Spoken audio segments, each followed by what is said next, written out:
Hello everybody, my name is Boulevard, and welcome to the first Tournament Tactician of Enter the Bandlewood. Now, Worlds is in 8 days, so we gotta get cracking. And the next Tournament Tactician I'm aiming to have out on about Wednesday or Thursday. I want to give you guys a little bit of time to actually playtest with the information that I have accumulated, because I know that a couple of you Worlds qualified players do watch these videos, so I want to get that information out a little bit earlier for you. Unfortunately, at the last seasonal, the video got out a lot later than I wanted it to, Friday night instead of the Wednesday that I had planned for due to some external factors.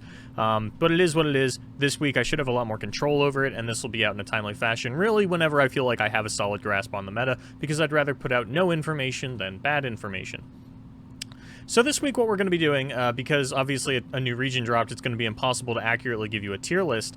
What I'm going to be doing instead is, like, I did put together a tier list, and that's sort of like relative terms of strength of where I want everything. I'm not going to stick to the tier list harshly and go over it. Instead, what I want to do is introduce the new concepts to you, the new decks that I feel like have potential in a tournament setting, and try to puzzle out where they're going to land relative power level to the decks from the old meta. Maybe dive in a little bit on what should have happened to some of the older archetypes, how they'll compete with things like that. I'm not going to talk lineup, I'm not going to talk band strategy. Things are a little bit too all over the place for that, but we do have a couple of tournaments coming up this weekend that are going to give me a much better idea of what lineups are going to look like, band strategy, what players are going for, and things like that.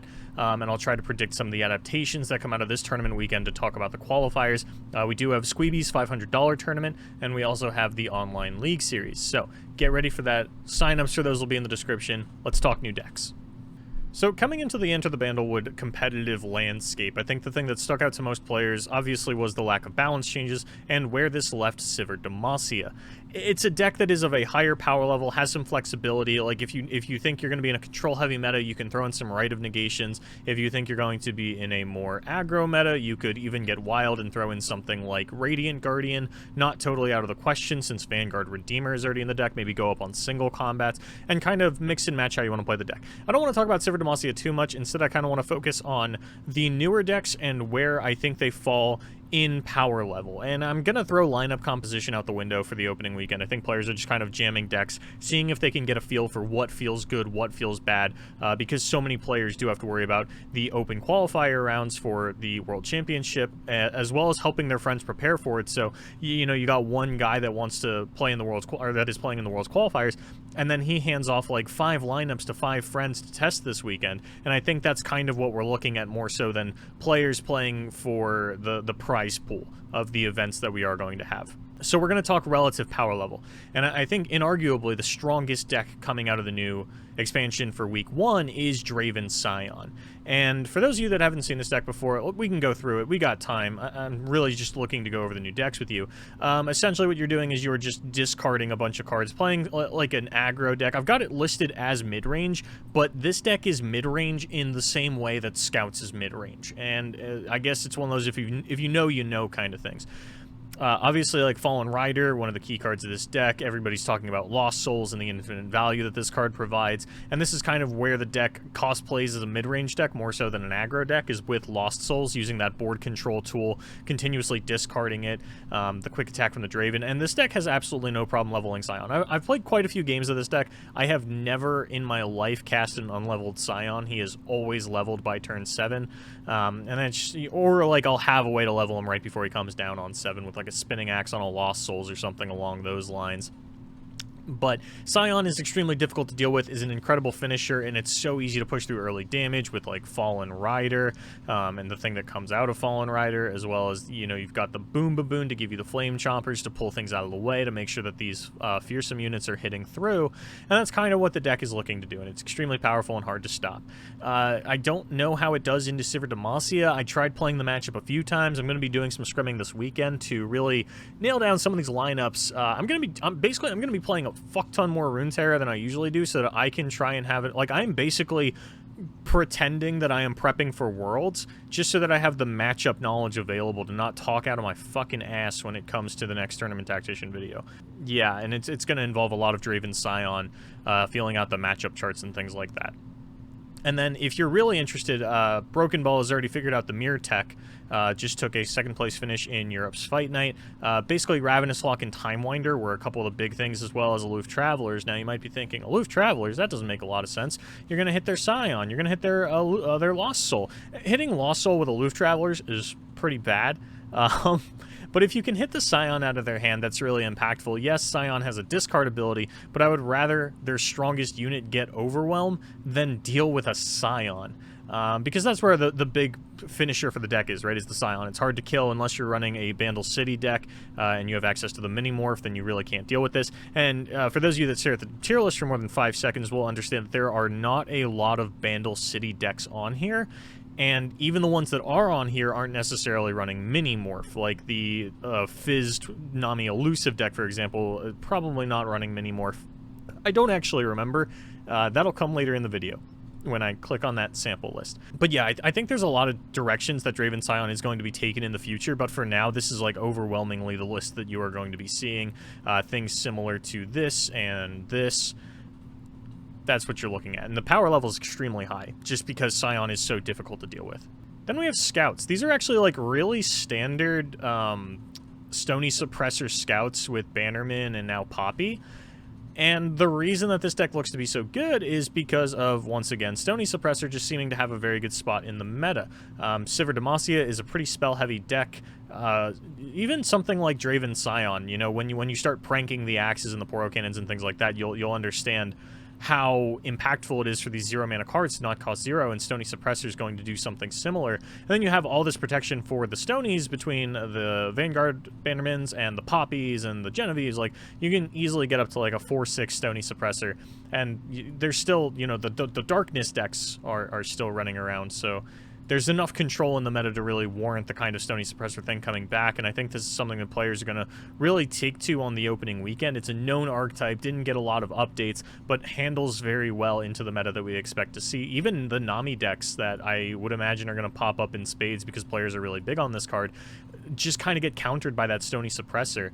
If I had to pick a lineup for the weekend, I think like Scouts, Draven Scion, Sivir Akshan is probably what I would call as like it's at least what I would run, what I would be experimenting with on the opening weekend. And then we had a version from Broken Ball, who once again got second place at the EU Fight Night just a few hours ago, running Nopify and Young Witch and going for the Lucian rather than the Misfortune.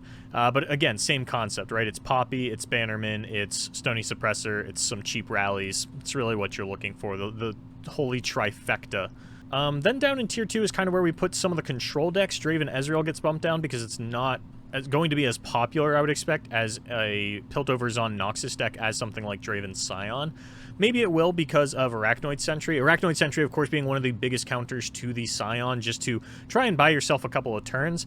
And for Draven Scion, I wouldn't even be too surprised to see them start to play Arachnoid Sentry in the future, just because, you know, handling your own Scions and things like that. Arachnoid Sentry in aggro decks is actually something that I'm a big fan of. We saw Mo, and Mo wasn't the innovator of it, but he was definitely the one that had the most success with it, with like a one of Arachnoid Sentry in Pirate aggro, or any Noxus aggro deck. Those are things that I'm a big fan of, and I think we'll see those pop up a bit more. Also did want to call out the Ravenous Phlox in Broken Ball's deck. Really good for killing your own Scion to get the Scion Reborn, get that rally effect off, and just deal more damage, because your opponent probably has to block your Scion. They usually can't afford to take 10 damage like that. So when we talk about new decks down in the lower section, we're looking at Draven Caitlyn. This is basically Draven Ezreal, but with Caitlyn. As far as Teemo Caitlyn goes, I didn't put it on the tier list. I think that Teemo decks are not something that you're going to see in early stage metas. Maybe they'll be out by the qualifier and we'll have a list that people like. For the most part, I've seen them as Freljord, but they're not playing Foundry. But I don't want to talk about it too much. I don't know that this is better than Draven Ezreal, even from like a board control standpoint. I don't know that Caitlyn is really like adding things that this deck needed. Station Archivist, I think, is something that we'll continue to see even in normal Draven Ezreal builds. But ultimately, you know, it's the same Draven Ezreal deck that it's always been, maybe just with a different board control tool in the Caitlyn instead of the Ezreal.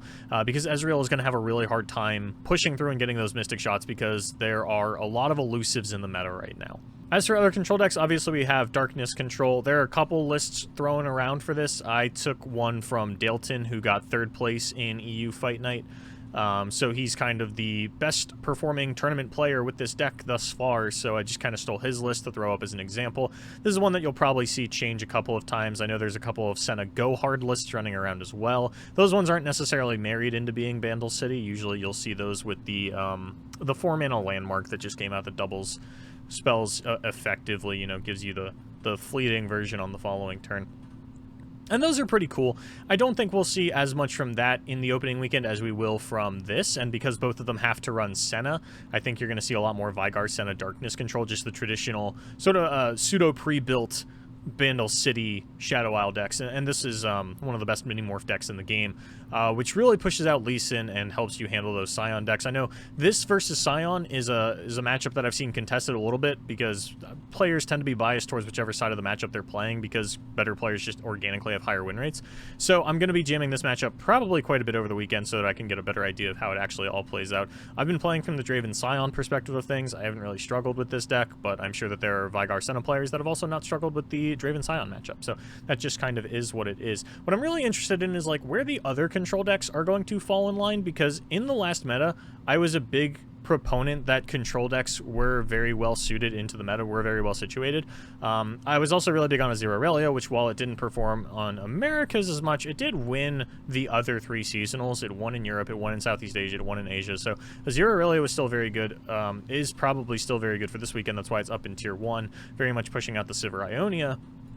And I think that these control decks are probably still going to struggle with the Azir Aurelia, so really good meta call out here. Would expect this deck to perform very admirably in the qualifiers. The problem it has is it does brick sometimes, and there's not a whole lot you can do about it, as it is lacking in draw power, unlike an aggro deck like the Draven Scion, which probably has a lot more draw power than an aggro deck should. But I digress. So yeah, Darkness Control going to come out really big. Not sure where like Spooky VA go, and the Noxus control decks like TF Gangplank and TF Swain are going to be sitting. Lulu Elusives probably still going to be really popular, as well as the Nami Elusives, like Lulu Elusives, Nami Elusives, Azir Aurelia. That's probably a lineup. Maybe throw Scouts somewhere into there. And Scouts is going to be really big because it does counter the Nami decks very well, because the Nami decks have to be spell heavy, right? Otherwise, why are you playing Nami? It's core to what the deck wants to be doing, and I think that's where Scouts is going to be a great natural deck, as well as something to counter one of the more popular newer archetypes that we're going to be seeing in the Nami Elusives. But I do have a lot of questions about where Control is going to land. Thralls is still in here, is probably like one of the best landmark decks. I think that its explosive potential happens a lot earlier than control decks are going to be able to deal with, even the Senna ones. You know, you throw out a Senna on 5, I throw out a Draklorn Inquisitor or Preservationist, because a lot of the Thrall purists don't really like Draklorn. But just throwing down those Thralls is still going to be really difficult for these control decks to deal with, and you're not going to give them a lot of time to get on the ground. So Thralls still well positioned, but I'm getting off track. Let's talk about Nami Elusives. So there's really 3 versions of this deck. There's the Nami Fizz Bandle City, there's the Nami Zoe, and there is the, what I've been running a little bit was Nami Fizz Freljord, going back to like the Starlight Seer Elusives version, but that was more of a meme than anything. I just kind of did it to be funny. It worked out better than I expected, but I don't think that's going to be a popular version. So this is pretty straightforward, right? Like, you're just playing Elusives, you're using Nami with cheap spells to buff them up. Like Trinket Trade into Otterpuss into Prank, that's 3 mana for 2 spells. It's a really good deal. I'm not in love with the Purple Berry Shake. Honestly, I'm not really in love with the Bandle City version, and as we see, no mini morphs, so you are going to struggle a little bit with that Scion. But it feels like these decks are just kind of like solitary racing each other, and usually that will go the way of the elusive deck, but I think that because of all the fearsome and the overwhelm on the side of the Scion deck, like any time that I look at elusives versus some other aggro deck that's like trying to race them, or like mid-range cosplaying aggro deck that's trying to race them, I think back to like the old elusive versus Bannerman arguments that we used to have, and that was elusive favored because essentially both of you would just sit there and hit each other a bunch of times and then fall down to like 3 life, and then the elusive player got a chance to just block you and then play an elusive and kill you on the next turn. If you have keywords like overwhelm and fearsome, the elusive deck doesn't really get to pick when to block you on that last pivotal turn. They can't afford to take all that early damage because you're going to throw down a Scion and they're not going to have anything to do about that. Now, the Nami Zoe list is one that people have been talking about a lot. Obviously, Sparklefly is the big thing that you want to be throwing all of these Nami buffs onto, and obviously you've got a lot of protection with the, you know, the spells from Targon available to you, and Gifts from Beyond really just here to get out the Sparklefly, similar to how we see Lee Sin play with Eye of the Dragon. And then Fleet Admiral Shelley can help buff up all of these things, because your Sparklefly is going to get out of Nami range pretty early, right?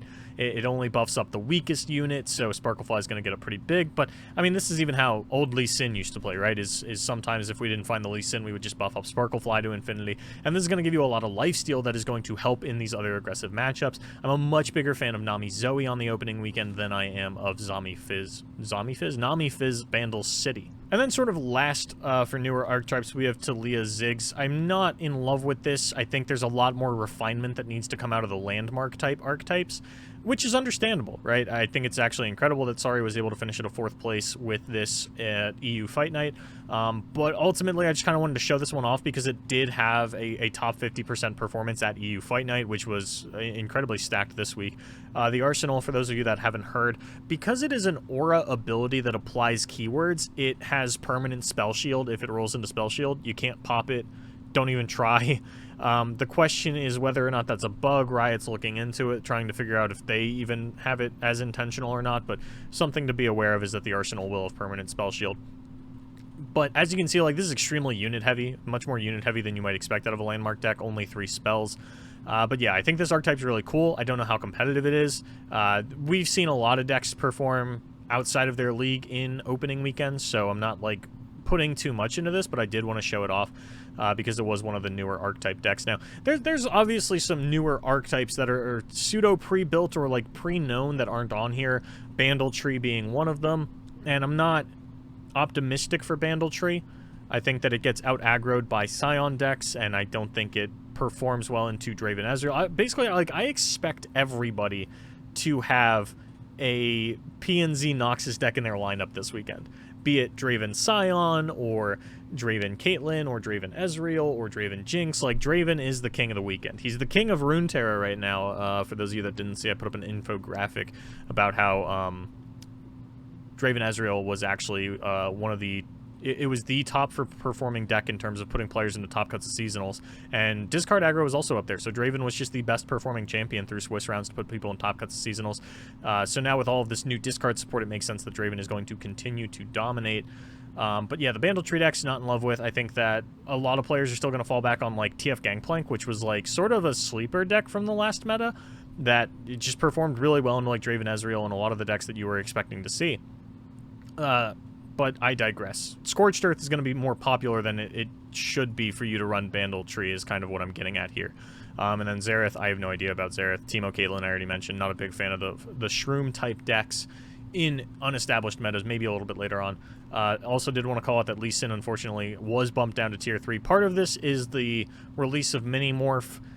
Part of it is also the release of Stress Defense, which makes it so that Lee Sin can't kill you. And another part of it is that you don't deal with Draven Scion very well as an Eye of the Dragon deck. There is Fearsome, there is Overwhelm. Your Dragonlings are not going to be doing what you expect them to, as well as just not having a phenomenal Sivir matchup. I think that Lee Sin going to do very poorly on the opening weekend, but Lee Sin is a deck that doesn't get busted out in grassroots as much as it does in larger events, so I think that Lee Sin can definitely make a comeback for the qualifiers, especially if people are just, like, you know, sort of not respecting it is probably the best way to put it. But that's kind of all I have. Like I said, this is more of just a jumbled mess of overview so that I can get my thoughts out on video, and then test and refine and get you a very solid video next week before the World's qualifier rounds. But I did want to call out the new decks that I think have potential. It's going to be really interesting kind of studying what does well this weekend, the implications that has going into the qualifiers, talking with players, all these kinds of things. Yeah, it's going to be a rough week for me, but I will persevere and hopefully impart just one nugget of wisdom onto somebody that helps them perform admirably in the tournament. But yeah, this is kind of my opening thoughts. As always, link to the tier list is in the description. It's in my link tree. You can follow me on Twitter at casterboulevard if you like what I do. I tweet nonstop, bangers only. I don't know, it is what it is. But yeah, I feel like there is more that I should say, but I'm worried that if I talk too much, then I will say something inaccurate or just really hone in on a point that doesn't need to be honed in on. And as I said previously, I'd rather put out no information than bad information, so take this with a massive grain of salt. This is just my opinions. Obviously, it's not set in stone. The tier list next week is probably going to look completely different, especially as we get updated and refined builds of some of the control decks, because control always does worse week one, right? It's harder to build a control deck than an aggro deck because you need to play less solitaire. Aggro decks play solitaire. They just play out their cards. They hit you in the face. It's pretty straightforward from a deck building perspective. And then the control decks need to understand, hey, what kind of aggro decks am I seeing on mass? What is the most effective cards to deal with that? So it's actually kind of surprising that Vigar Senna even feels like a tier 2 deck, but we'll get into all of that next week. In the meantime, Thank you so much for watching. My name is Boulevard, and as always, good luck in your tournaments. Don't forget to sign up for either the Online League Series or the GGToor X Sqweeby $500 tournament. Description contains the links for both of those tournaments. Sign up for whichever one you like, and have a great weekend.